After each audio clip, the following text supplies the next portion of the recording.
Now, without beating any further, I want to introduce our speaker of today, Anil Srivatsa. It's our pleasure and fortune that he happens to be here these few days in Bay Area, and we got lucky to have his time. To When we invited him, he accepted our invitation, and it's a wonderful thing that we have him here for our meeting today.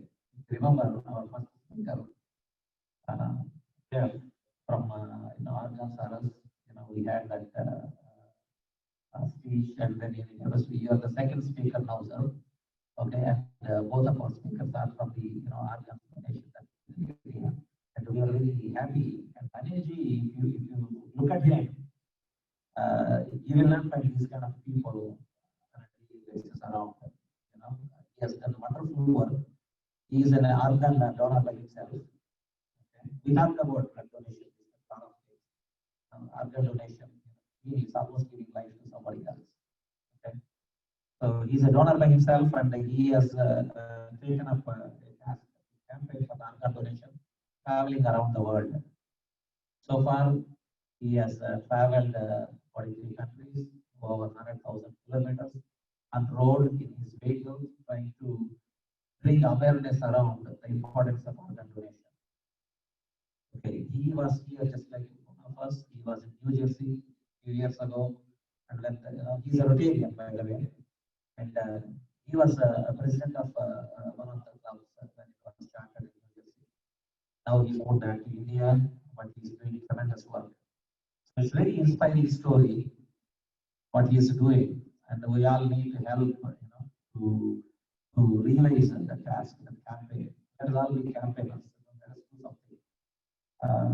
Because every donation, every organ that we donate would be saving your life. Okay. So thank you. Put your hands together. Join me in welcoming Anilji. Please.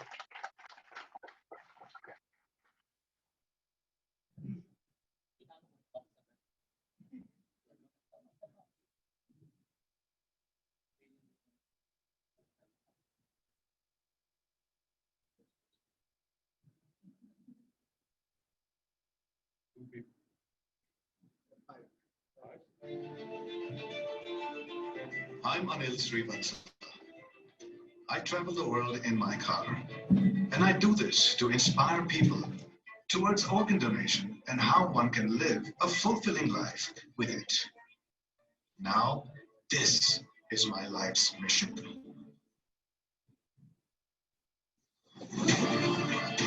This year, I'm taking part in the World Transplant Games, despite the fact I'm 51 and I have just one kidney. The other kidney I gave to my brother. Arjun, a neurosurgeon himself, was diagnosed with a chronic kidney disease. He came to me asking me for one of my kidneys. I said, sure. To his luck, we were a perfect match. But I didn't fully realize what that would mean for me and my family. The risks to my life, living with one kidney. My inner voice was restless. What if something happened to me? How would my family cope? And more importantly, what would happen to him if I didn't do this? When I realized I wasn't alone in this fight, knowing I had the support of my family behind me, it gave me the courage to give him the best gift I could. The gift of protection. When I woke up from the transplant surgery, the first person I saw across from me was my brother. We didn't say much, but the thumbs up between us was enough to say, we did it. 3 weeks post the surgery, he was saving lives every day, doing his job as a neurosurgeon. His was the best life I could have saved.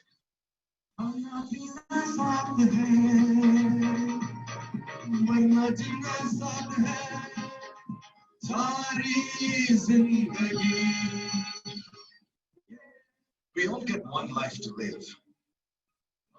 The bond I shared with my brother gave me the strength to part with a kidney. Now, we both live our lives fully with one kidney each.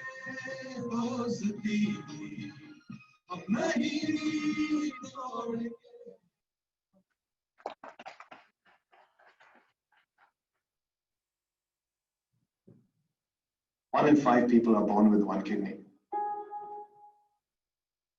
5 years ago, my brother asked me to give him my kidney because he had some failure. It didn't take me too long to say yes, but then I started to learn about the emotional trauma and the fear and barriers in the medical side and the legal side. It wasn't easy to give it. It was easy to say yes. To see my brother come out of where he was and starting to become an active member and a productive member of society again. I thought to myself, why are more people doing this? And that's when I said, okay, if I gathered the strength from speaking to 2 or 3 people who've done it before me, then perhaps can I be the strength of a million?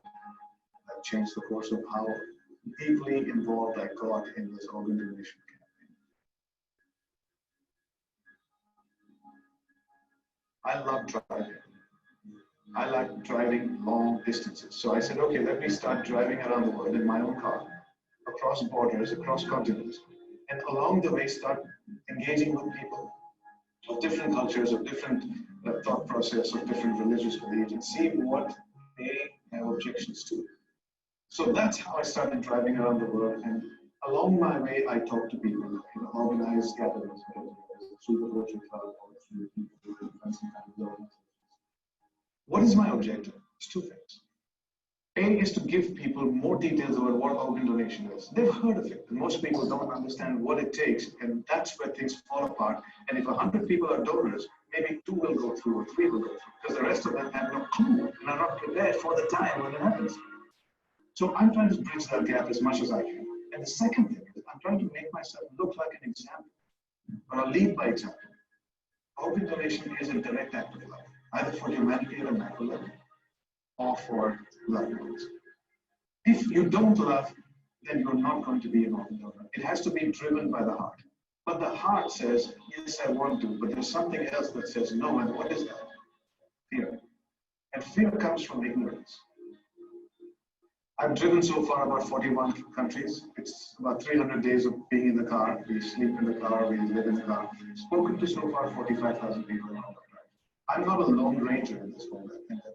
There's a whole village behind me that's raising me on this. But I'm looking for your support, not personally, but I want you to be involved in this, because when you're involved, it's going to start changing your thinking, and the people that you come across, you're going to tell them the message that I probably need to speak to you about. Because when you donate, I know you did it. I will talk to you personally, and thank you for sure. But otherwise, meeting the community and having the community then go out into their communities to spread this message is the most effective way. Because at the end of the day, there will have to be the laws that are being said. If the conversation has not become in the house, there is no.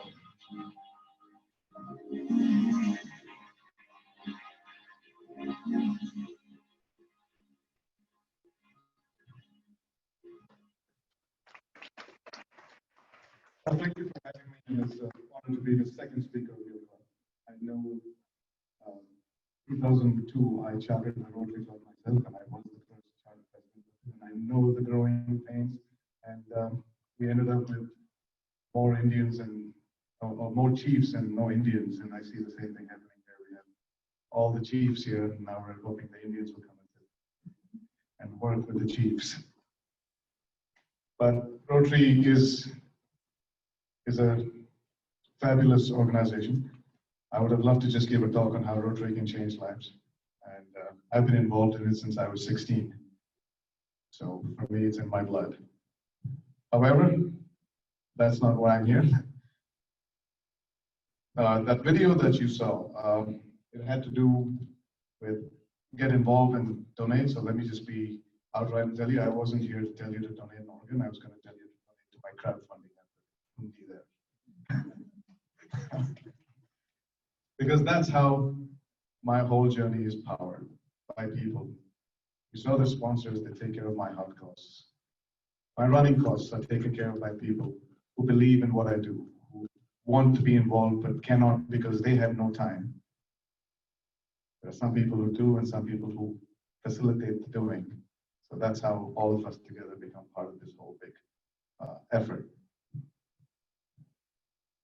So the two videos are the first time I've used for any talk of mine. So it's a new format. And I guess because I have only half an hour, and by the way, if you're just so new in Rotary, if you haven't heard this Rotary joke, then you are not a Rotarian yet. So I'm going to tell it to you now. Raju Garu asked me, how much time do you need to speak? I said, I can speak for hours, but I know you guys will start leaving in half an hour. So that's how Pakka Rotary is with time. And it's amazing how it actually happened. I've seen speakers continue to speak and Rotarians just walk out because it's end of the meeting. They don't care. So I can, if you do that, I know I'm used to it. Then you're a true Rotarian. If you sit with me for an hour and listen to my speaking, you're not Rotarized yet. Okay. So some of those questions, some of the questions in your minds and some of them who asked me offline probably answered by the videos of why I drive. The objective is quite simple. How many of you have signed up to be organ donors in your driver's license? Right. Okay, so some of you haven't. And it's okay. There's no wrong or right answer here. It's what it is. Do you know what happens after you sign up? You've signed up, but what happens after that? You won't get a call. No, there is no database. No, none of that works. You could do all of that. You could put it in your will and you could write 20 letters and post it everywhere. No, so the driver's license is only in an unfortunate incident of an accident. So when the EMTs show up, they look at your license because they want to identify you, and then they see you're an organ donor. And if they see your condition being extremely vital or fatal, they can make that call and say, okay, he's agreed or she's agreed, let's do this because you have to do this within a 5-hour time frame. They may not have enough time to contact your family. So at that point, your wishes are going to be taken care of. And that's possible in this country because the laws support that. But this whole sign-up business is transported to India as a concept. But the Indian laws don't support it. So there people are signing up and putting it on their driver's license, but the law in India doesn't support it. Now, what is that law in India? Why should you know the law in India? You live here, right? But you have parents over there. Next of kin, maybe your brother or sister, parents for sure. It's important to know the law there because when they pass away, you have a big role to play in whether they become organ donors or not, regardless of them signing any form, any driver's license, or even a will. The bottom line is they don't have a right over their body. You do. So if you decide that they cannot become organ donors, even if they want it, it doesn't matter. Now, that is an important law to know because if you truly believe that humans can and should help humans, and as Rotarians, I think that's inherent in the very DNA of our being, that we are in there for community, for people. In fact, we're there for every living thing, including the environment that is not human. But at the very least, if you do not believe humans are there to help humans, then organ donation is not a subject matter for you to even think about or discuss. Because you know why it will never happen for you? Because you do not have love for humanity. Organ donation is an act of love. At a very macro level, so if you're giving away your eyes, you're not giving it away to someone you know. It's going to somebody you don't know or will never know. Well, of course, you're going to be dead, so it doesn't matter. But if you're going to preside over your parents' donation and you know maybe they're going to help somebody, you'll never know who it is. So in Hindi, there's a saying, "Neki kar aur darya mein dal." Just pay it forward. Do what you have to do and let it flow. Right? So obviously, organ donation, we all know you can do it when you die, you can do it when you're alive. So the die part, you know, the life part is me, and there are plenty of people like me who've done it. Before me, after me. So why am I so special, or what am I doing so special? Why is it so special? Is it even special? So this comes to one thing called purpose. We all find purpose in our lives at some point or the other, because we're so caught up in doing things for ourselves. My career, my life, my children, my wife, my whatever. Get caught up in that rat race. And somehow, somewhere deep down, we're still unhappy. And you have these questions once in a while. What am I doing here? I was no different. I had a lot of things that I did in my life as a career. Maybe that's good, maybe that's bad, but I did too many things, maybe, and still unhappy. So 5 years ago, when my brother came by and said, "Listen, I want your kidney," I was like, okay, this may not be something I want to do, but this side of the brain, you know, angel, devil. So the angel brain spoke first and said yes to him. The devil brain is like, "Hey, what do? Don't say yes." But I already said yes. And that's when the devil started working overtime. That's when the fear began. That's where the doubts came in. That's where the resentment came in. Resentment towards who? Resentment towards my brother. Same guy that I love, and my angel side said yes. The devil is trying to say, "You hate him." No, he's making you do things that you don't want to do. How can he do that? Does he not consider your feelings at all? Is he selfish? Is he all about himself? And that's where the real conflict begins. Someone asked me, did he go on dialysis? Of course he went on dialysis. Not because he was, his kidneys were failing, but because I also wanted him to go there. I wanted him to get into dialysis. I wanted him to have that hole punched in here and punched in here, and get attached to that machine. I was asking him over and over again, "Are you sure you did everything in your power to get better? Are you doing the right diets? Have you put yourself on a waiting list for the donor? Or did you just assume that I'll give it to you and you didn't do any of that? Am I making it too easy for you? Are you taking me for granted?" But at no point in all of these devilish thoughts that I was going to not give it. In fact, my personality is such in the family, they all know, at least my brother and my mom and my dad and my kids and my wife. Whenever they ask me for things, I will grumble and grumble and grumble, and I'll complain, but at the end of the day, I'll do it. I was no different with this. And the reason I wanted him to get into dialysis is because I needed him to know what it's like to be in that space. It's not a pretty place. It's not pretty for anybody to live that life. And there are 600,000 people in India alone, and over 1 million around the world that are living like that. Stuck to a machine every other day, just staying alive and not really living the life that all of us do. Why? My brother would have been one of them. But he's not, because he had somebody in his home that loved him enough to say, "Okay, we'll get you out of it."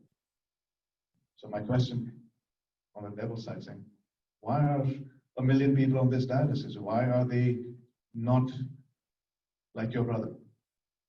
Don't they have anybody in their house that loves them enough to do this for them? My brother turned out lucky. Why are 1 million people still not lucky? it disturbed me a little bit. If this is so easy, well, it wasn't easy while it was going on, but after I finished doing it, if this is so easy and I didn't feel any different, then why are people not stepping forward? Park that question aside. When I wanted to give my kidney, love is very easy to express. Bhai, I love you. Jaan le le meri kidney kya. All these little dialogues we see in Bollywood. Jaan hazir hai mere dost. Kuch bhi mang le. He took me seriously and he mangoed kidney. And here I am saying, एक बार commitment कर लिया तो मैं अपनी भी नहीं सुनता. So I said yes already, my devil's losing already, my angel won. The commitment was made. But there are systems in place in India that prevent you or that test that love to the final level.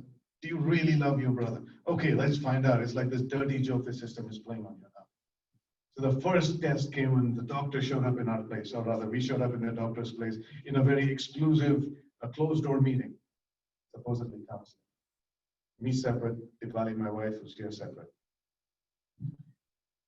The fact that they wanted to talk to her put flags in my hand. Why are they talking to her? How is she even involved? My brother, my kidney, my life.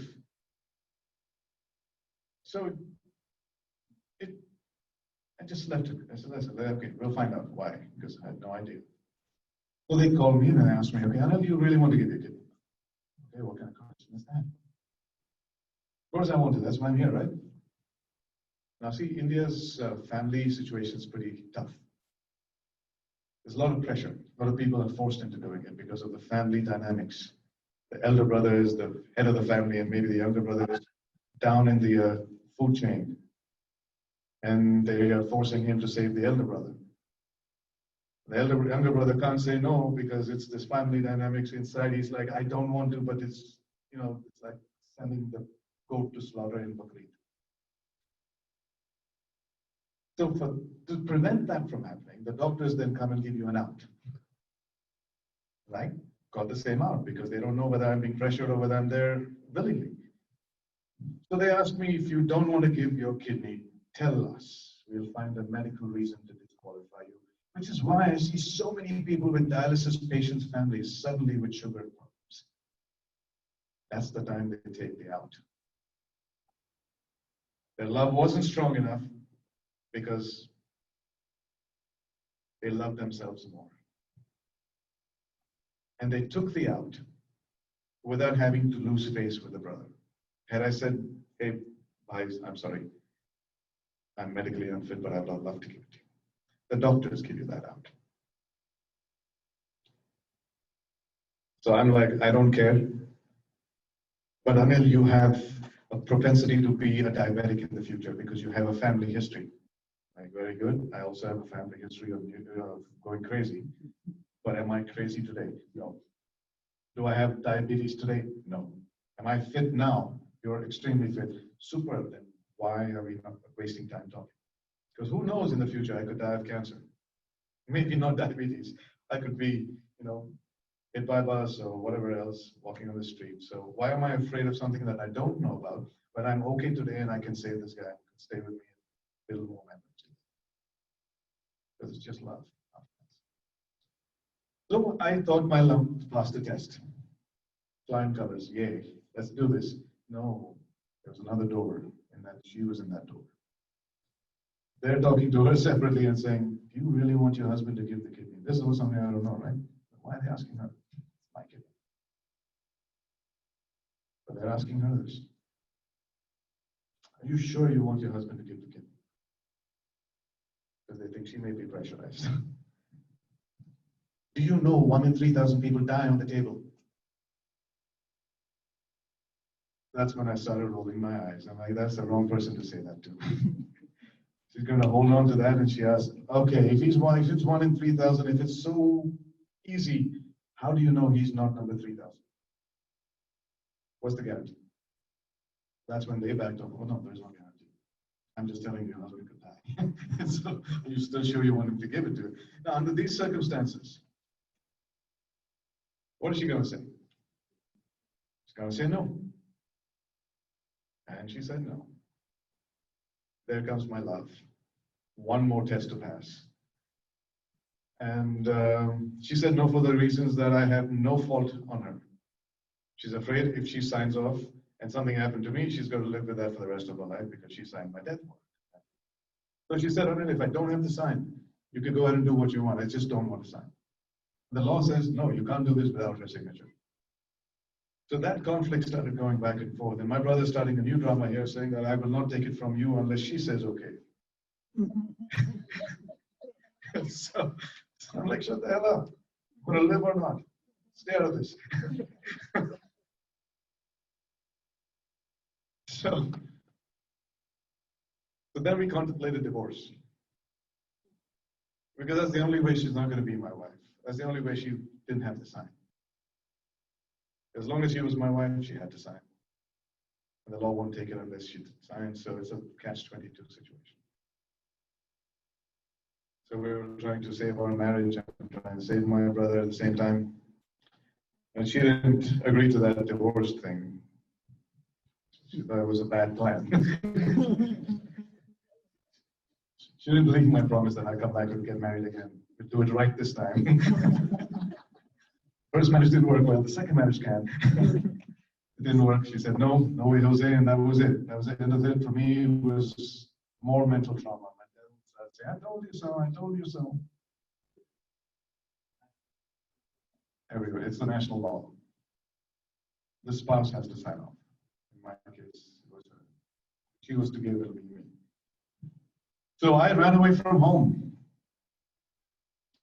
to a point where, to a place that nobody could contact me, just so I can get my head straight, shed a few tears, wonder what I'm doing, wonder what I can do. And that was when 15 days later, I went away to the Himalayas, like a good Brahmin boy, because all of us go there to think about life. So when I got back into cell phone network range, she called and said, listen, very frantically, you got to come back here. You got to come back here. Why? Because your brother died. So how mean are you?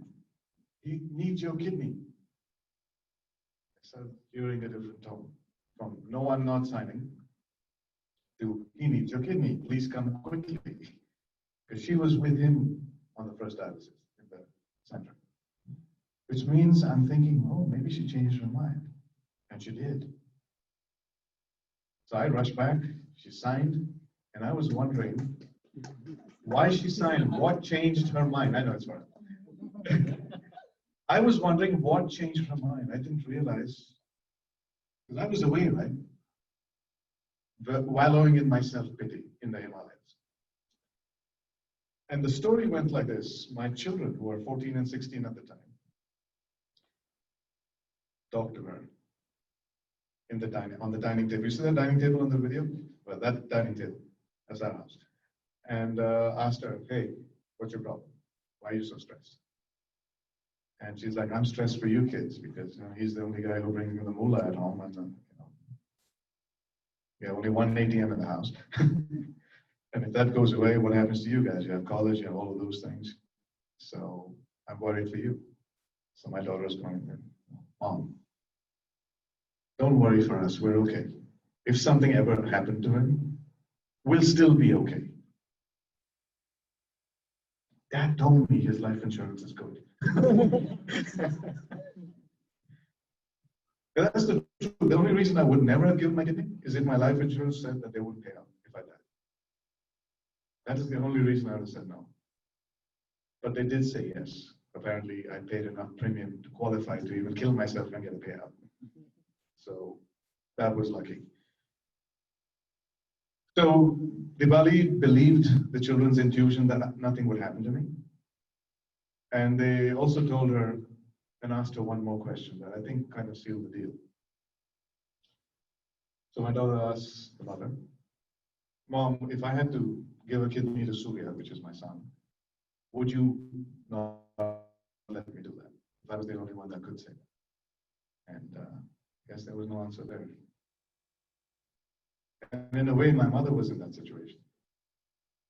right? So the children gave her the strength, and she's like, yeah, hey, the kids aren't afraid. I was afraid for them. I'm all for this.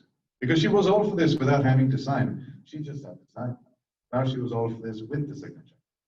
And that's how I was able to do what I could do. So that's the third test my love actually passed, because I was willing to do whatever it takes, including divorcing, to make sure he gets the kidney, because you have only one brother.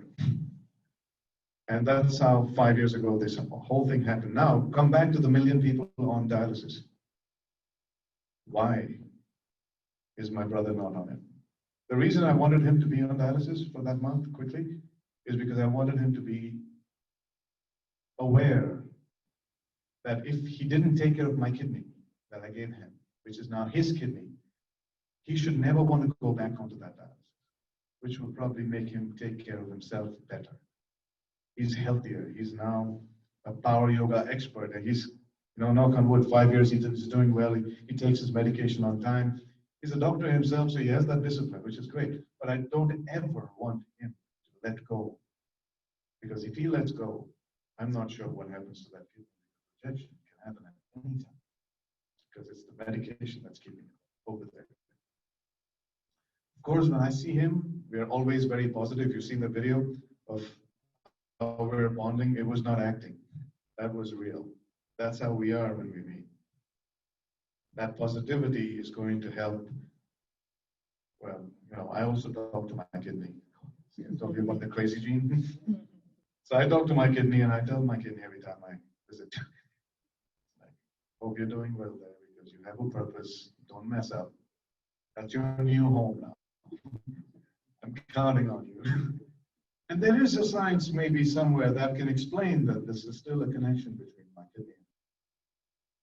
And I'm not going to let that go away just because there is no proof. I see empirical data. In fact, apparently he's taken on some of my characteristics too, which weren't there previously. He flirts like hell. Earlier, he never even talked to a girl like he knew her. Today, he's like fully bindas flirty. Apparently, that came from me. So, my brother now lives a fulfilling life. He's saving more lives. And I told him, listen, I don't want anything from you, but do me one favor. I didn't envy his being a doctor. He's a neurosurgeon. I never envied it. I was very in awe of him, because I think what doctors do is fabulous. They save lives almost every day. They touch people at a place that many people like us don't know how to. We want to. That's why we joined Rotary. If we were all doctors, we'd all be doing social service in some form anyway, right? But we joined Rotary because we want to do that. I wanted to as well. In fact, when he was in med school, to a certain extent, we were basically here in America, struggling. But when he was in med school, I saw him struggling, and I thought, like, if I can alleviate that, I would send him money from here, whether we could afford it or not. We were down to 1 orange juice a day, but we would send him money, because I felt that he was doing something wonderful. So I said, Arjun, just give me one thing. Once a month, do a free surgery for someone who can't afford it. Okay, so he said, Anil, just one, I'll do 3. And right now, obviously, I'm not auditing it. I trust him. And so that's called pay it forward. So that thumbs up thing you saw, you know what that code word was for? We did it was okay, but the real code word for that, because we were groggy and we couldn't really speak. So we decided beforehand that if we ever see each other right after the surgery, I'm going to ask you a question, and this is the question, and your answer will be another thumbs up if it worked. So basically, it was, this means Suzukiya. And this was Ha Bahut Kiya. Because he woke up before me as a donor. And the first test of the kidney, whether it works or not, is if he passes urine. So I know the whole thing worked out. So that was the thumbs up. It was a real story. And so these 1 million people on dialysis, why are they on it? I figure there's one problem in their family or friend circle. I'm assuming there was enough love, but what else is preventing them from doing it for them? Fear. of what will happen to me. Fear of what if I give up kidney and I need a kidney? What if, and all the what ifs showed up. And I started thinking to myself, if I got the strength of doing what I did for my brother by talking to 2 people who had given a kidney before me, can I then be the strength of 1 million people? To 1 million people, can I give the same strength to not just 2, but 1 million people? What do I need to do for that? Is to tell my story, is to tell and show me as an example. On the 11th day after surgery, I started running. And I say I started running, I've been running before. I didn't want my life to change after. So I started running with the pain. If Ali remembers, I had a little cushion over here strapped to me just to cover my, and I would go out in the street and run, jog. Just so I can show people that, look, life can be extraordinary, but it's not normal, even after a surgery. There's nothing to fear. I don't have any restrictions on food, on my drinks, on my activities. Yeah, I can't do kickboxing. That's the only thing I can't do, but hey, how many people do kickboxing? To a point where I even participated in the World Transplant Games, as the movie said. This year, that was in August. So my brother and I represented India. We were 14 of us in the World Transplant Games with 60 countries participating. And very proudly, we'll say that Team India, with 14 people, we did way better than our Olympic team. We had 4 golds and 3 silvers.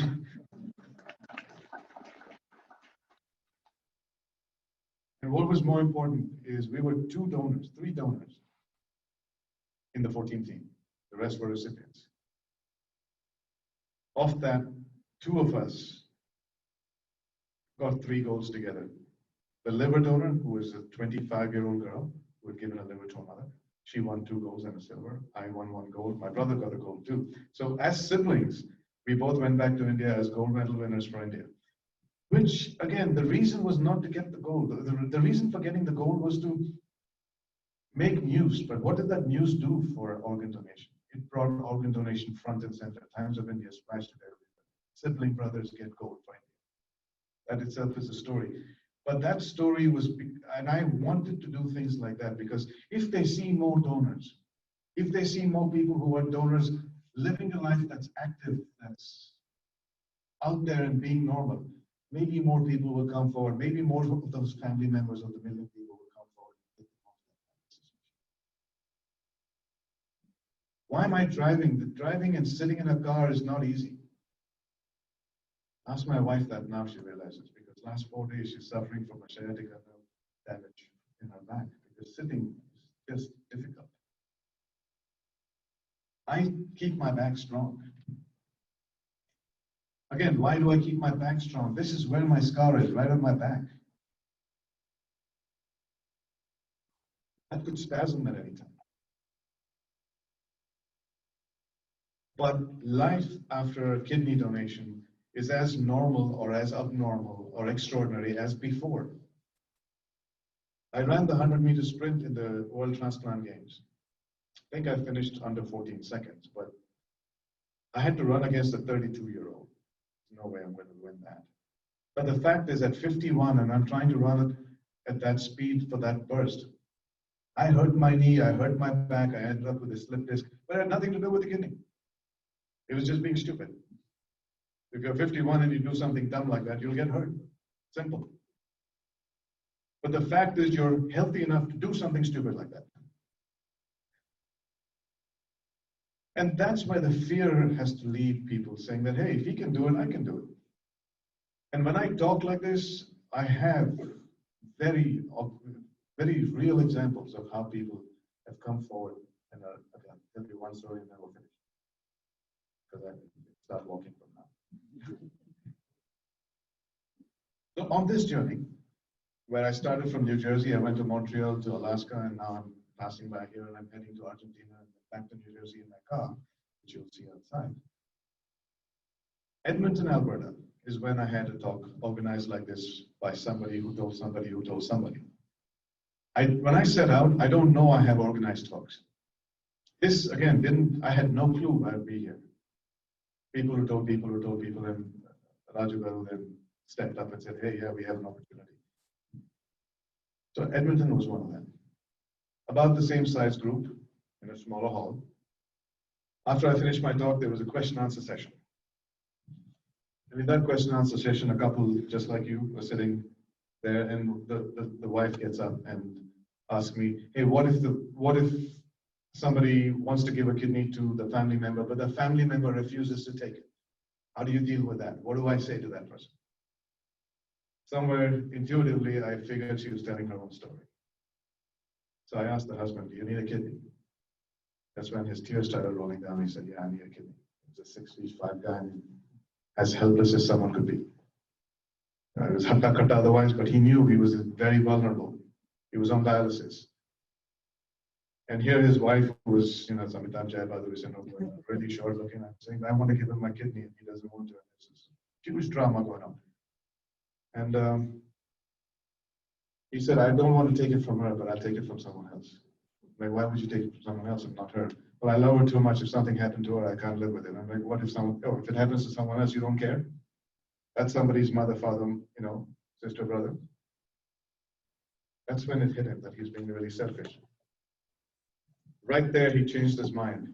He told his wife, I'll take your kidney, I'm sorry. Because his wife was frantic. She wants to give it to him. He says, he's my husband. I want to live with him a little longer. But he refused to take it. So there was that drama going on to a point where he finally said, okay, I'm going to do it. I'll take it. Just when I thought the story ended, another gentleman sitting at that point, at that corner of the room, stands up and says, listen, I'm single, I'm healthy, I want to be useful to somebody. Can I give you my kidney? He's offering his kidney to Shiv. Complete stranger, not related. When things like that can happen, and I see it happening in front of me, and this is the third person, two women during my talks are already tested and ready to give it to somebody. Two of them, one in England, one in New Jersey. Because they heard me speak, they said, if you're okay, then why am I afraid? I want to do something for humanity. And nobody in my family needs it, but I'm sure somebody needs it. And they have stepped forward. They've gone and taken that leap of becoming a kidney donor. That's next level love. I mean, would I be able to do it? I don't think so. I did it because I love my brother, but that's next level. So when those things are happening in front of you, I think I may be onto something.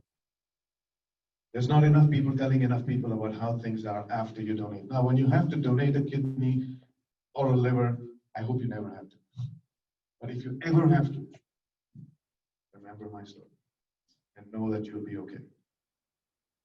But we know we're all going to die. Sure, right? One thing we're sure about. If we can be of assistance to somebody after our death, now there are a lot of religious beliefs thrown at you of why you shouldn't. To me, it's just noise. Noise that's telling you or giving you a reason to say no. You're in the Silicon Valley. How many of you have ever tried to raise money from venture capitalists? Just one. Anyone else? Have you tried that? Right? So how many times have you heard no? Many times. You know why they say no? Because they don't know your business. That's the reason. You know what? We don't know your business, so we'll pass. But I don't know your business part. Gives them a reason to say no, because no is an easier word to say than yes, which means yes has a lot of work behind it. So these superstitions that you're thrown at, that are thrown at you, are just reasons for you to say no. Because if you really want to give, you won't listen to it. But let's break down the superstition. First of all, no religion ever, and to see it, no religion has said that you can't. The two religions that vehemently come across as against it, from my experience, Hinduism and Islam. The Hindus forget that Lord Ganesh was the first recipient of a transplant. Right? So I don't see why that is a problem, and there is no scripture that says so. They talk about the Atma getting connected to the body because it takes 15 or 13 days for it to reach heaven. Which means the body has to be kept for 13 days, right? If that logic works. But no, we burn it within 24 hours. So where's the connection? At the same time, they say the Atma leaves the body, therefore the body is now just a package that can be discarded, which is why we burn it. So once we burn the body, what do? We spread the ashes, correct? Why do we spread the ashes? What is the rationale of spreading the ashes? Dust to dust, ashes to ashes. Goes back into the universe, right? Why is organ donation different? My eyes are going somewhere, my heart is going somewhere, my lungs are going somewhere else. They're going into what is universal. People are part of the universe, isn't it? It's the same concept.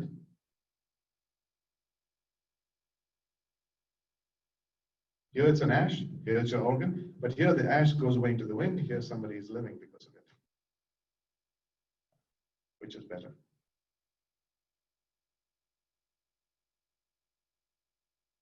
I got an objection from really famous people I know who are Islamic. One of the cricketers that I used to be the CEO of Kings 11 Punjab, the IPL team, and one of my players was a Muslim.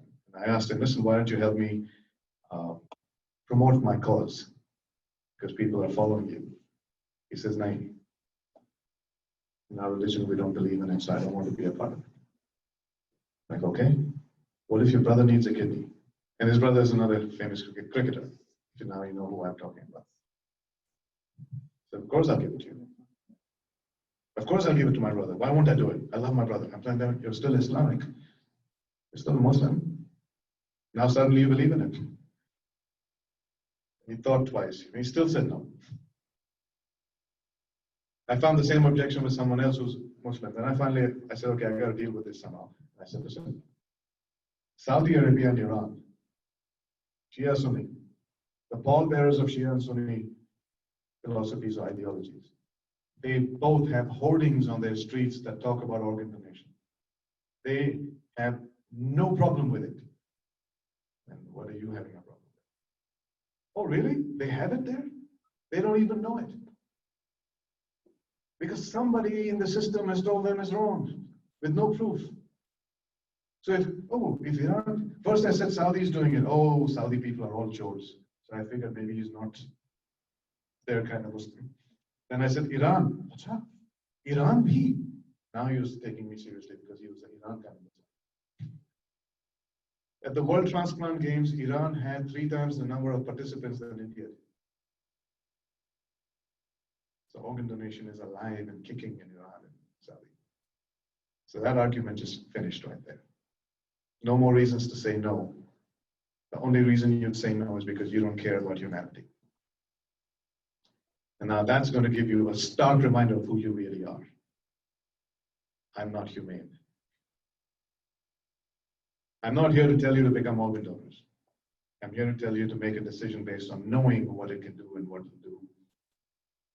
When you have driver's license, I'm hoping all of you die peacefully in the house. And there's nobody who's going to see your driver's license at that time. If people in your house don't know that you want to be an organ donor, it'll go waste. Because they're the ones who have to make the call. They're the ones who have to do something about it. So, to your point, at home, the best way to become an organ donor is have a conversation at home with your family. Even if you don't sign up, it doesn't matter, because they know what to do. In America, you just have to tell your funeral home, and the funeral home is hooked up to the donor network, which is right here in San Ramon for California. And they will come and do what it needs to get done in time. Now, in India, they say within 6 hours of death, you need to give away your organs. I spoke to the guys here and they said they take it within 20 hours. Maybe their processing of the tissues are far better here, so they can give you more lead time. And in India, it's just within 5 to 6 hours. I guess within India, they also made this rule because they burn the body quickly. But here they keep it. So maybe it's cultural, I don't know, maybe have nothing to do with science. But that's what happens after your sign up happens. Then when you die, the donor network in America gets involved. We don't have that in India. The family has to make the call to the IBank at the very least. And if the family is unaware, we found people who are old, who signed up, but I asked the son, hey, do you know about this? Son says no. Father didn't tell the son. But the father had no clue that he has no right over his body. The son does. So when I talk to kids in school, because once my kids gave her the strength, I realized kids were quite, with it. They're more open to these things. They're less baggaged with all these superstitious beliefs. So I started talking to school kids, college kids about organ donation because they have the right to decide about their parents. So it's nearly, so some kid asked me, but why are you coming and talking to us, uncle? We're so young. We're going to live a long time. I'm like, I hope you do. I'm not here for your organs. I'm here for your parents' organs. You decide about the parents. That's when they realize, oh, so you think I can go and tell my dad now? No. Don't tell your dad this. He'll wonder what you're planning. It's not the best. Just ask him what he feels about organ donation. That's how you start the discussion. So a lot of the video said I've spoken to 45,000 people. Today that count is 72 after yesterday. So I got a chance to talk to 5,000 people at the Diwali Mela. So that brought me to 72,000 now, and I have a goal of 100,000 by the time I travel the world. So I'm on my journey. I'm fueled by most of you. Look at the one. But yeah, no pressure. I take checks, Venmo, PayPal, whatever. Go fund me. And Facebook fundraisers, yes. So Gift of Life Adventure is what I call my NGO. We are a registered nonprofit in New Jersey and in Bangalore. We live in Bangalore. And we are also fighting court cases in India to make organ donation approvals for live organ donations easier. In fact, today my lawyer sent me a notice saying that I need to send her information about our organization because we're filing a PIL petition now for a case where this Muslim boy got a kidney from his mother. It rejected 5 years later. And now his mosque's mullah, his assistant came forward to say, I'll give you the kidney. And no hospital in the region is taking his case. So we are actually suing all the hospitals to ask them why they are not going to take the case. I know why they're not taking the case, because the Transplant Approval Committee has threatened all the hospitals in writing that they will reject or they will cancel their license if they take cases like this. And nobody is coming out and saying it openly. So I want to put the doctors and the hospital administration on the stand where they cannot lie. The real target is the approval committee. And so we've filed 2 cases already. We won both cases where a friend can give to a friend. If you look up, go online and search for Gift of Life Adventure and Colonel Pankaj Bhargava, that's one case. An army officer couldn't get a transplant, but we helped him with the court and he got an approval that a friend could give it to him. So now there's a case law where other friends can go and say, hey, you permitted that, so you can permit me now. So that's the kind of impact stuff that we're also doing other than the awareness drive. So yeah.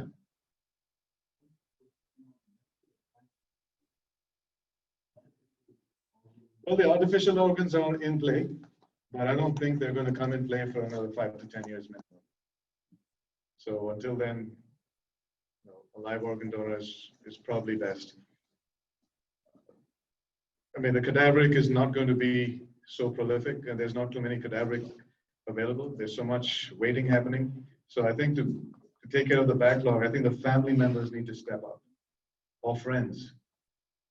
In India, friends are not allowed. But now, because of this case, in Karnataka at least, there's a case law. In India, health is a state subject, so it's state by state.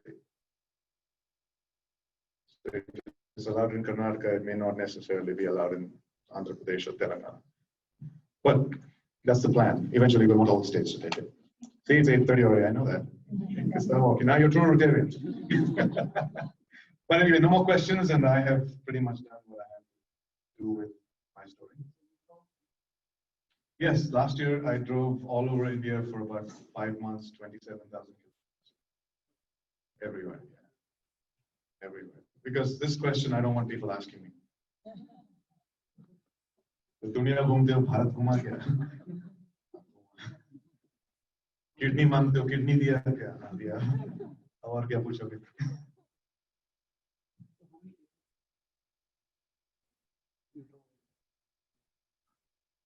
See, all these people that I've helped in the court are people that have met me during my trial. They're reaching out to me. I mean, at any given point, I'm counseling somebody or the other on the phone. They say, hey, can you talk to my family member? They want to feel that I could inspire them because they want to know if they'll be okay. In fact, I did a show on Radio Zindagi the other day, and somebody from California called me saying that his father's on dialysis here. And he had two brothers who were in America. So I asked them, did he even ask his brothers? He said, no, I didn't ask my brother. He didn't ask his brothers. Like, what? No, they all know they didn't come forward. And why will they come forward? You ask. And if they don't come forward, it's because they're afraid. I'm happy to talk to them. So they're going to set up a meeting for the brothers and me to talk, just so they feel confident that they'll be okay. And that's the whole point. You'll be okay. And that's the message, really. Can I have done this sitting in Bangalore? Of course, I could just sit in one place and keep saying the same things over and over again to the same people over and over again. Guess what happens when you keep doing it over and over again to the same people in the same place? They tune out. That's the problem. They tune out. I've said this speech over 300 times now, over and over again, but the audience is different. You tune in. The day I tune out, I'll stop. So yes, I'm finding, in fact, the organization was, sorry, she's my prompter. Did I miss something? Gift of Life Adventure, yeah, no, she's the social media. Please follow Gift of Life Adventure. That's what she's telling me to tell you. And the GoFundMe page is on giftoiflifeadventure.com. Any other questions? In fact, the first case we helped was from Afghanistan. There's a 17-year-old kid from there. They didn't have any system. They don't have a hospital in Mazar-e-Sharif. They had one dialysis machine for the entire city. So we brought them to Bangalore with their brother, and the approval committee did not give them approval. So we took the fight to the media, and the media then did a big story on it, and 2 days later they got the approval. So Malik is hale and hearty now, living a fruitful life in Afghanistan.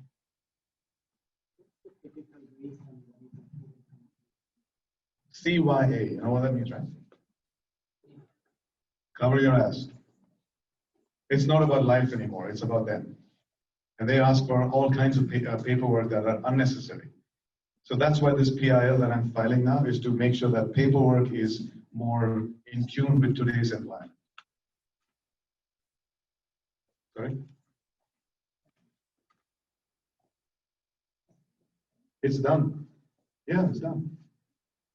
I'm done. You're going to exchange this, you're going to do this flag exchange.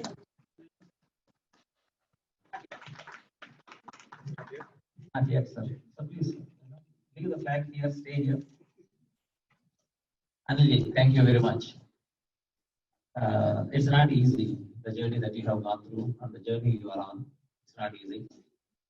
And, it's not easy. We at Silicon Valley here, we easily program machines, but programming people is difficult.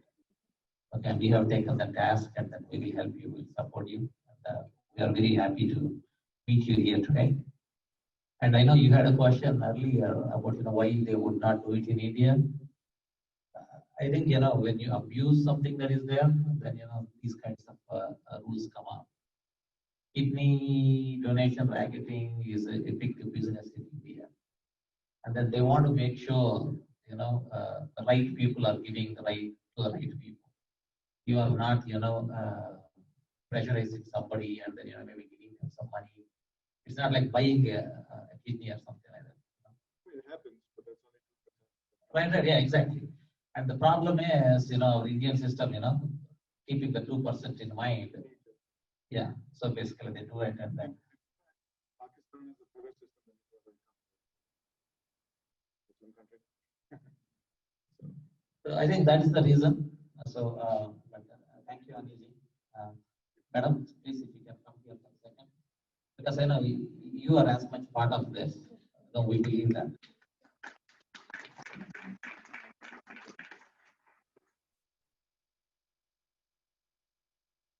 Now this is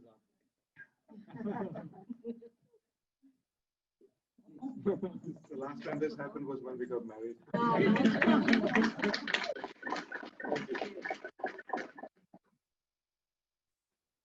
we will do it. I need to have a good picture of this. So the formality of this flag, We understand, sir. but I still have to say it Okay, please go ahead. for the membership here. So this, I bring the greetings of my president, my Rotary board for the year, and all 287 members of our club to you, so that we invite you to our club, do projects with us internationally. And we are as big as you in terms of membership, so we would love to do projects with you. So please Certainly, take our invitation and come and do friendship exchanges with us and come and see how we operate. And we'd love to Certainly, host, sir. we'd love to host you. Certainly, sir. Thank you. Thank you. And once our flags come, we will send one your way. We will deliver it and deliver it. So thank you very much.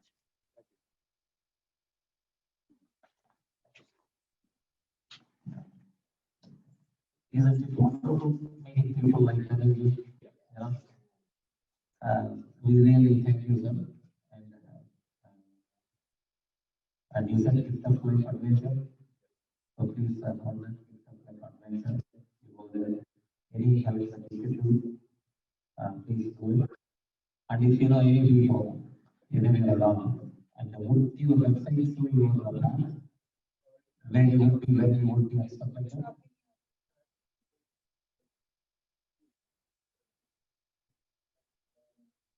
Now that is one thing, but if you see that if you know where you are going to your schedules, for example, we have an initiative called 103 Summer School. This is very based in America. Okay, so if I know the schedule, maybe I can tell my people who are really serious and maybe it's an opportunity to set it up. And and each one of you, if you have a know, we have friends everywhere.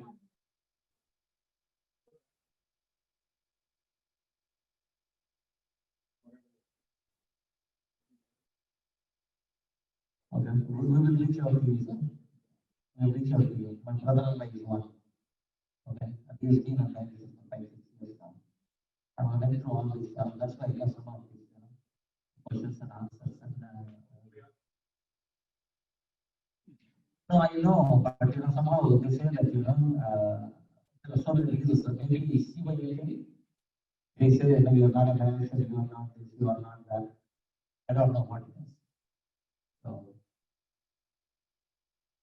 what is it? Yeah.